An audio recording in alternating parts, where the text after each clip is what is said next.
Hi Riya families, இன்றைக்கி ஒரு mini vlog பார்த்துடலாமா? இது பார்த்திங்கன்னா நாங்கள் எங்கள் ஃப்ரெண்டு வீட்டில் எடுத்த வீடியோ. வந்துட்டு 2 நாளாக மீன் எடுத்துகிட்டு வரேன், வா வந்து சாப்பிட்டுட்டு போ அப்படின்னு சொல்லி கூப்பிட்டுட்டே இருந்தா. அதுவும் இல்லாமல் பசங்களும் வா அத்தை வீட்டுக்கு போயிட்டு வரலாமான்னு சொல்லி கூப்பிட்டுட்டே இருந்தாங்க. சரி போயிட்டு வரலான்னு சொல்லிட்டு கிளம்பி போயிட்டோம். அங்கே நாங்கள் போனதுக்கப்புறம் தான் அவள் சமைக்கவே ஆரம்பித்தா. எனக்கு பிடிக்கும்னு சொல்லிட்டு நெய் மீனும் மத்தியும் எடுத்து சமைச்சிருந்தாங்க. அவள் வந்துட்டு நெய் மீன் குழம்பு வைக்கலாமாடின்னு சொல்லி கேட்டால், நான் இருந்துட்டு இல்லடி மத்தி மீனை வந்து குழம்பு வச்சுட்டு நெய் மீன் வந்து ஃப்ரை பண்ணிடலாம், அதுதான் எனக்கு பிடிக்கும்னு சொன்னேன். எனக்கு எப்படி பிடிக்குமோ அதே மாதிரியே செஞ்சு கொடுத்தா. இந்த மாதிரி தக்காளி தொக்கு மாதிரி வச்சு குழம்பு வைப்பேன் எங்கள் அக்கா வந்துட்டு.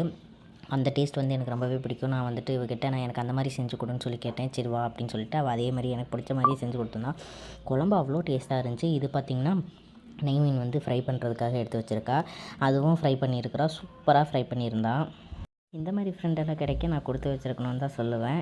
ஏன்னா எனக்கு என்ன பிடிக்கும், எனக்கு இதெல்லாம் செஞ்சு கொடு அப்படின்னு சொல்லி நான் கேட்டு, வா நான் உனக்கு செஞ்சு கொடுக்குறேன் அப்படின்னு சொல்லி கூப்பிட்டு எனக்காக எல்லாம் செஞ்சு கொடுத்துருக்கா. இந்த மாதிரி உங்களுக்கு ஃப்ரெண்ட் இருக்காங்களா அப்படின்றத மறக்காமல் கமெண்ட்ஸில் சொல்லுங்கள்.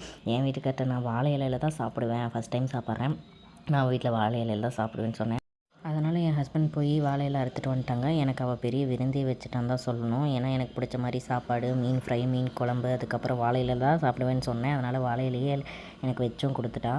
இந்த மாதிரி உங்கள் லைஃப்பில் உங்களுக்கு மறக்க முடியாத ஃப்ரெண்டு யாராவது இருப்பாங்க, அவங்க யார் அப்படின்றத வந்துட்டு மறக்காமல் அவங்களோட நேம் வந்து கமெண்ட்டில் சொல்லிட்டு போங்க.